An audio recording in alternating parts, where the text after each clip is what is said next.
राधे राधे। जय श्री कृष्णा। ममता की पाठशाला में आपका एक बार फिर से स्वागत है। मैं लालचंद मीणा आपको स्कूल व्याख्याता जो है उसके अंदर जो जीके फर्स्ट पेपर होता है उसके अंदर साइंस का जो पोर्शन आता है उस पोर्शन के बारे में हमने स्टार्ट कर दिया था और उसमें पहला टॉपिक पढ़ाया था आपको जेनेटिक्स का। और जेनेटिक्स के अंदर पिछली जो वीडियो थी या पिछली जो क्लास थी उसके अंदर आपको मेंडल का जीवन परिचय, संक्षिप्त जीवन परिचय, शॉर्ट में उसका जीवन परिचय बता दिया था।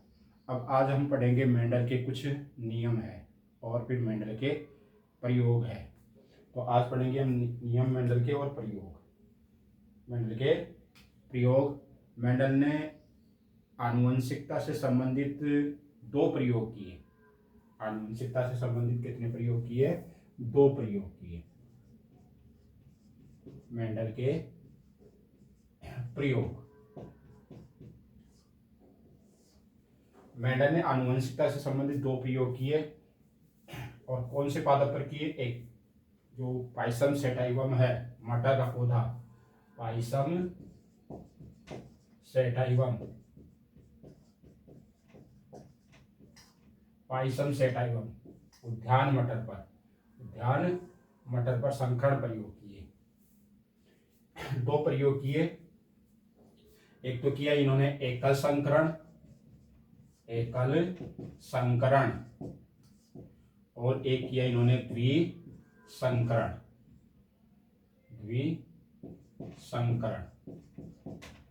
एकल संकरण और द्विसंकरण। इसमें तो लिया एक जोड़ी लक्षण और इसमें लिए 2 जोड़ी लक्षण। आनुवंशिकता से संबंधित मेंडल ने मटर के पौधे पर यानी कि पाइसम सेटाइवम पर 2 संकरण प्रयोग किए। एकल संकरण जिसमें एक जोड़ी लक्षण लिए और दूसरा किया द्विसंकरण जिसमें 2 जोड़ी लक्षण लिए। अब पहले पढ़ेंगे हम केवल एकल संकरण का नियम प्रयोग। एकल संकरण,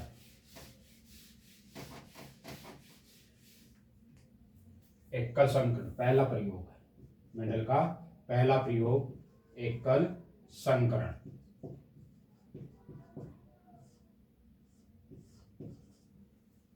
एकल संकरण में जो मेंडल ने प्रयोग का जो आधार दिया, आधार पूछा जाता है कि मेंडल के एकल संकरण प्रयोग का आधार क्या था?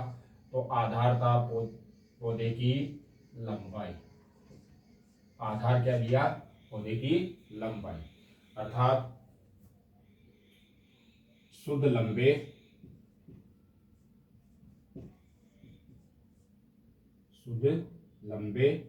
और शुद्ध बौने। शुद्ध लंबे का इन्होंने प्रतीक लिया कैपिटल टी और शुद्ध बौने का प्रतीक लिया स्मॉल टी। तो आधार क्या लिया इन्होंने? पौधे की लंबाई को आधार माना और पौधे की लंबाई के आधार पर इन्होंने एकल संकरण जो पहला प्रयोग था वो प्रयोग किया है। एकल संकरण में शुद्ध लंबे का प्रतीक लिया कैपिटल टी और शुद्ध बौने का लिया स्मॉल टी। अब इन दोनों के मध्य क्या करवाया इन्होंने? क्रॉस करवाया। तो एकल संकरण यानी कि एक जोड़ी, कितनी जोड़ी हो जाएगी इसमें? एक जोड़ी विपर्यासी, एक जोड़ी विपर्यासी का मतलब होता अलग अलग, भिन्न भिन्न। ये दोनों लक्षण अलग अलग थे, यानी कि लंबा है एक और एक बौना है। तो विपर्यासी का मतलब है भिन्न भिन्न, अलग अलग। तो एक जोड़ी विपर्यासी लक्षणों के, एक जोड़ी विपर्यासी लक्षणों के जनकों के मध्य करवाया गया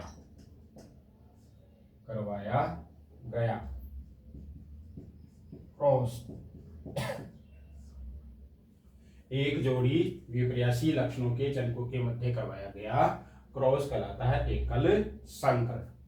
अब एकल संकरण में जो प्रयोग है वो किस प्रकार किया वो पढ़ते हैं। एकल संकरण का आधार लंबाई जिसमें शुद्ध लंबे कह दिए शुद्ध लंबे, शुद्ध लंबे। इन शुद्ध लंबे पौधों का क्रॉस करवाया किससे? शुद्ध बोने पौधों से, शुद्ध बोने। शुद्ध लंबे का प्रतीक लिया है हमने कैपिटल टी, कैपिटल टी, और शुद्ध बोने का लिया स्मॉल टी। यहां लिखते हैं ऊपर ऊपर जनक, क्या लिखते हैं? जनक। कौन सा प्रयोग पढ़ रहे हैं हम? मेंडल का पहला प्रयोग है एकल संकरण, एकल संकरण। एकल संकरण में एक जोड़ी है, कैपिटल टी है, और यहाँ स्मॉल टी है। ये एक जोड़ी और ये एक जोड़ी, तो परिभाषा क्या होगी कि एक जोड़ी, कितनी जोड़ी है? एक जोड़ी विप्रियासी। दोनों लक्षण क्या है? विप्रियासी है। विप्रियासी का मतलब है भिन्न भिन्न है, अलग अलग है। एक बोना है, एक लंबा है। तो एक जोड़ी विप्रियासी लक्षणों के जनकों के मध्य करवाया गया क्रॉस, एक जोड़ी विप्रियासी लक्षणों के जनकों के मध्य करवाया गया क्रॉस क्या कहलाएगा? एकल संकरण, एकल संकरण। सबसे पहले होता है इनमें अर्ध सूत्रण, इसको बोलते हैं अर्धसूत्री विभाजन, अर्धसूत्रण। अर्धसूत्र में हो गया कैपिटल टी, यहाँ भी कैपिटल टी, यहाँ स्मॉल टी, यहाँ स्मॉल टी, यहाँ पर है युग्मक, क्या लिखते हैं यहाँ पर? युग्मक। ये करने के बाद दाईं ओर के एक एक भाग, एक इसका और एक इसका, बाईं ओर के दो, इसके दो और इसके भी दो। तो दाईं ओर के एक एक भाग, इसके दो भाग, इसके भी दो भाग, लेकिन इन दोनों को इन दोनों से मिला देंगे। यहाँ पर ये दो बच रहे हैं और यहाँ पर ये दो, तो इन दोनों से इनको मिला देते हैं सीधा। आप देखो ये कैपिटल टी और स्मॉल टी से जाकर मिल रहा है, ये कैपिटल टी और स्मॉल टी से जाकर मिल रहा है, ये कैपिटल टी स्मॉल टी, ये कैपिटल टी और स्मॉल टी। यहाँ पर है F1 PD, F1 PD और ये संतति, F1 PD और यह संतति है। अब देखो मेंडल ने दो लक्षण लिए थे, कैपिटल टी वाला और स्मॉल टी वाला। यहाँ पर है कैपिटल टी और स्मॉल टी दोनों। अगर दोनों टी कैपिटल होते तो ये हो जाता शुद्ध लंबा, या दोनों कैपिटल स्मॉल टी हो जाते तो ये हो जाते शुद्ध बोनी। लेकिन या तो ना तो दोनों स्मॉल है ना ही दोनों कैपिटल है। लेकिन प्रभाव किसका रहेगा? कैपिटल का। प्रभाव किसका रहेगा? बड़े का प्रभाव रहेगा। बड़ा अपना लक्षण को दिखाएगा कौन सी पीढ़ी में? प्रथम पीढ़ी में, F1 पीढ़ी में। तो बड़ा है लंबे का। अगर दोनों लंबे होते तो ये शुद्ध लंबे हो जाते, लेकिन दो एक स्मॉल टी, इसलिए शुद्ध लंबा ना होकर ये होगा अशुद्ध लंबा। तो सभी पौधे क्या है? अशुद्ध लंबे, अशुद्ध लंबे। सभी पौधे या 100% पौधे क्या है? अशुद्ध लंबे। जब मेंडल ने एकल संकरण करवाया और एकल संकरण के अंदर लिया शुद्ध लंबे और शुद्ध बोने पौधे, तो क्रॉस करवाने के बाद सभी पौधे क्या प्राप्त हो गए? अशुद्ध लंबे। अशुद्ध लंबे पौधे प्राप्त हुए तो मेंडल ने देखा कि मैंने जो लक्षण लिए थे शुद्ध बोने, उन लक्षणों का क्या अस्तित्व नष्ट हो गया। ये जानने के लिए उन्होंने वापस उन्हीं पौधों के मध्य जो प्रथम पीढ़ी में प्राप्त हुए थे, उन्हीं पौधों के मध्य वापस क्रॉस करवाया, ये जानने के लिए कि जो बोने पौधे थे उनका अस्तित्व है या नहीं है, या नष्ट हो चुका है। तो प्रथम पीढ़ी में जो पौधे प्राप्त हुए, capital small T, capital T small T, capital small T, इनके मध्य क्या करवाया? वापस क्रॉस करवाया।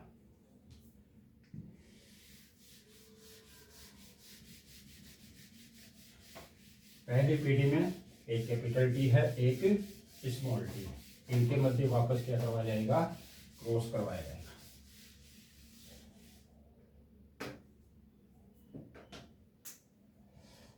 एक कैपिटल टी और एक स्मॉल टी, एक कैपिटल टी और एक स्मॉल टी, इन दोनों के मध्य क्या करवाएंगे?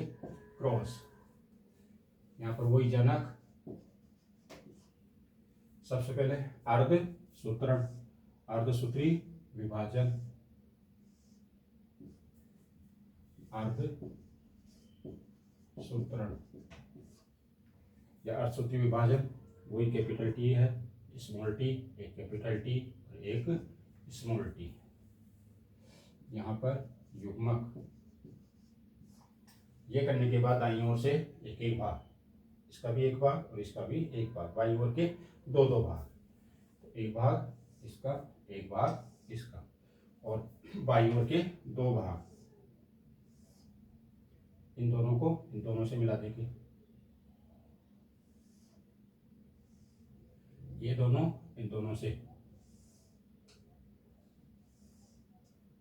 अब देखो कैपिटल टी जाकर मिल रहा है कैपिटल टी से, क्योंकि एक कैपिटल टी दूसरा भी कैपिटल टी, एक कैपिटल टी और दूसरा स्मॉल टी, एक कैपिटल टी और दूसरा स्मॉल टी, और दोनों ही स्मॉल टी। कौन सी पीढ़ी आ गई है? F2 पीढ़ी, F2 पीढ़ी, और ये संतति, यानी कि दूसरी जो पीढ़ी है F2 पीढ़ी, उसमें देखो दोनों की टी कैपिटल है, इसका मतलब शुद्ध लंबा है, एक टी कैपिटल है एक स्मॉल टी है, इसका मतलब अशुद्ध लंबे हैं, और दोनों ही टी स्मॉल है, इसका मतलब शुद्ध बोने हैं, जो कि प्रथम पीढ़ी में क्रॉस करवाया था, वो यहाँ पर क्या हो गए? प्राप्त हो गए।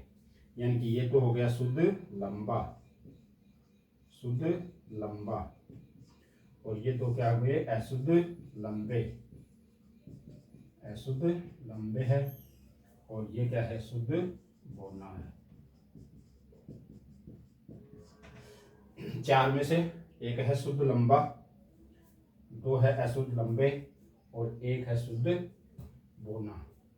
अगर इनका लक्षण पर रूप और जीन पर रूप पूछा जाए तो लक्षण पर रूप और जीन पर रूप, लक्षण अनुपात और जीन अनुपात। एक तो था लक्षण प्ररूप, लक्षण प्ररूप, और एक होता है जीन प्ररूप। लक्षण पर रूप बाह्य आकार के लक्षण का अनुपात, कि बाहर से वो कैसे दिखाई दे रहे हैं, लंबे हैं या बोने, शुद्धता नहीं देखेंगे कि शुद्ध लंबे कितने हैं, शुद्ध बोने कितने हैं, और लंबे कितने या शुद्ध बोने कितने। यहाँ पर केवल आकार देखा जाएगा कि लंबा है या बोना है, शुद्धता नहीं देखेंगे। तो लंबे कितने हैं? दो ये और एक ये, दो और एक तीन, तो लक्षण पर रूप आ गया, दो एक तीन, चार हो गए। तो एक शुद्ध बोना लंबा है, दो अशुद्ध लंबे हैं और एक शुद्ध बोना है। लंबे हो गए तीन और बोना हो गया एक, तो 3 अनुपात 1। और जीन पर रूप, जीनीय संरचना का अनुपात शुद्धता का अनुपात, इसमें शुद्धता देखी जाएगी। तो एक बोना है तो बोना लंबा है, एक लंबा, दो अशुद्ध लंबे हैं और एक बोना है, 1 2 1, तो इनका जीन पर रूप आ गया 1 अनुपात 2 अनुपात 1। तो ये था मेल का एकल संकरण, जिसमें प्रथम पीढ़ी में क्रॉस करवाया था शुद्ध लंबे और शुद्ध बोने के मध्य। उनमें सभी पौधे प्राप्त हुए अशुद्ध लंबे, ये तो दोनों क्या है? अशुद्ध लंबे। तो इन अशुद्ध लंबे पौधों के मध्य वापस क्रॉस करवाया। क्यों करवाया? क्योंकि ये देखने के लिए कि जो मैंने बोने पौधे लिए हैं उन बोने पौधों का अस्तित्व क्या नष्ट हो गया, ये जानने के लिए उन्होंने वापस संकरण करवाया। और द्वितीय पीढ़ी में सभी पौधे प्राप्त हो गए, जो प्रथम पीढ़ी में वो प्रथम पीढ़ी प्राप्त हुए थे वो भी हो गए, और जिनका पहले पीढ़ी में क्रॉस करवाया था वो भी हो गए। शुद्ध लंबे भी हो गए, शुद्ध बोने भी हो गए, और अशुद्ध लंबे भी हो गए। इसका मतलब ये हुआ कि जो बोने पौधे लिए थे उनका अस्तित्व अभी बचा हुआ, यानी कि एक पीढ़ी में प्राप्त नहीं हुआ तो उसकी अगली पीढ़ी में हो सकता है, तीसरी पीढ़ी में हो सकता है, चौथी पीढ़ी में वो लक्षण प्राप्त हो सकता है, यानी कि वो बिल्कुल नष्ट नहीं होता, उसका अस्तित्व नष्ट नहीं होता, उसका अस्तित्व बचा रहता है। अब ये तो था साधारण क्रॉस एकल संकरण का। इसी एकल संकरण को चेकर बोर्ड द्वारा भी समझाया जाता है कि चेकर बोर्ड द्वारा क्या होता है, किस प्रकार चेकर बोर्ड बनाते हैं।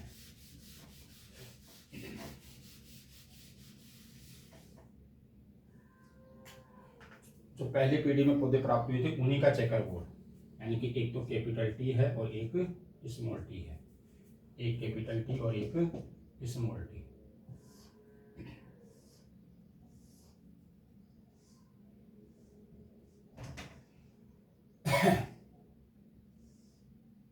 चेकर बोर्ड, कौन सा बोर्ड? अब चेकर बोर्ड।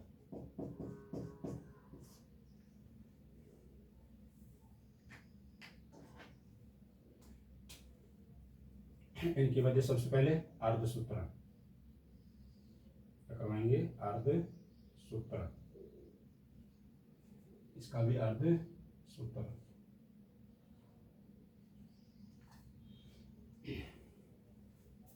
यहां पर लिखते हैं जनक, यहां पर अर्धसूत्रण,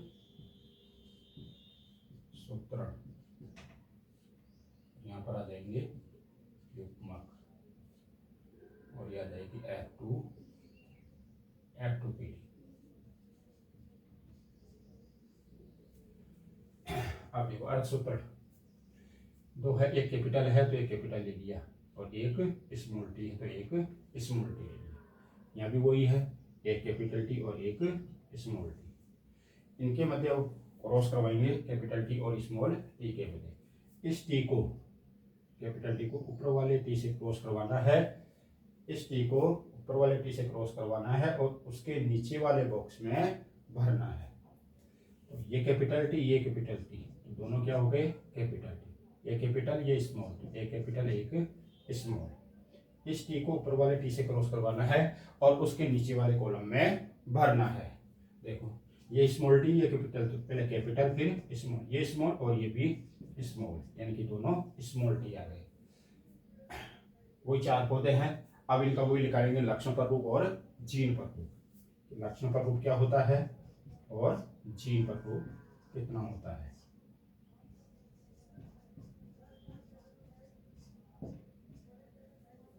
लक्षण प्ररूप, लक्षण प्ररूप वही बाह्य आकार के लक्षणों का अनुपात। तो कैपिटल टी इसका मतलब लंबा, कैपिटल टी स्मॉल टी इसका मतलब क्या है लंबे। तो 2 और 1 3, तो क्या हो गए लंबे हो गए। और शुद्धता का अनुपात, जीन प्ररूप शुद्धता का अनुपात, जीनी संरचना का अनुपात। एक शुद्ध लंबा है, 2 अशुद्ध लंबे हैं और 1 शुद्ध बोना है। तो इनका लक्षण प्ररूप, जीन प्ररूप हो गया 1:2:1। यह था मेंडल का पहला प्रयोग, एकल संकरण। एकल संकरण, एकल संकरण के अंदर एक जोड़ी विपर्यासी लक्षणों के मध्य क्या करवाया गया था, क्रॉस करवाया गया था। इसके लिए मेंडल ने पौधे की लंबाई ली, पौधे की लंबाई को आधार माना और उसके आधार पर उन्होंने संकर प्रयोग किया, शुद्ध लंबे पौधे के मध्य और अशुद्ध शुद्ध बोनों के मध्य। तो अशुद्ध शुद्ध बोने और शुद्ध लंबे, इनके मध्य जब क्रॉस करवाया गया तो पहली जो पीढ़ी प्राप्त हुई उसमें सभी पौधे अशुद्ध लंबे थे। तो मैंने ये देखा कि क्या मैंने जो शुद्ध बोने पौधे लिए थे इनका अस्तित्व नष्ट हो गया। ये जानने के लिए उन्होंने वापस उन्हीं के मध्य, यानी कि पहली पीढ़ी के अंदर जो प्रयोग वो पौधे प्राप्त हुए थे उन्हीं में वापस क्रॉस करवाया। और क्रॉस करवाने के बाद उन्होंने देखा कि जो द्वितीय पीढ़ी आ रही है उसमें पहली पीढ़ी में जो पौधे लिए थे वो भी और दूसरी पीढ़ी में जो पौधे लिए थे वो भी, यानी कि सभी पौधे दूसरी पीढ़ी में प्राप्त हो गए। इसका मतलब ये हुआ कि पहली पीढ़ी में जो क्रॉस करवाए गए थे उनका अस्तित्व अभी भी बचा हुआ है, यानी कि वो पहली पीढ़ी में प्रकट नहीं हुए तो हो सकता है दूसरी में हो जाए, तीसरी में हो जाए। तो इस प्रकार उनका अस्तित्व नष्ट नहीं होता है, वो किसी न किसी पीढ़ी में वो लक्षण वापस रिपीट हो जाता, प्रकट हो जाता है। यह था मेंडल का पहला प्रयोग, एकल संकरण। अब आएगा मेंडल का दूसरा प्रयोग, द्विसंकर संकरण, जो पढ़ेंगे हम अगली क्लास में। धन्यवाद।